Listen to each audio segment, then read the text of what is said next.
Hey everyone, welcome back. If you're watching this, you're probably dealing with a frustrating language issue in Google Drive, where everything shows up in the wrong language. Don't worry. I'm here to help you fix it quickly and easily, especially with the latest updates for 2025. This is a common problem, but it's super straightforward to resolve. Let's dive right in. First things first, make sure you're signed into your Google account. Open Google Drive in your web browser or app, and if the language is incorrect, head over to your Google account settings. To do this, click on your profile picture in the top right corner and select Manage your Google account. Once you're there, look for the Personal Info, or Language, section. It's usually under the Data and Personalization tab.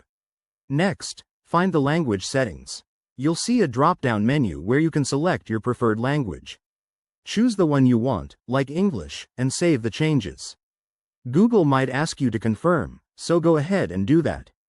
Now, go back to Google Drive and refresh the page or restart the app. In most cases, this should fix the issue right away. If that doesn't work, try clearing your browser cache. Go to your browser's settings, find the Privacy or History section, and clear cached data.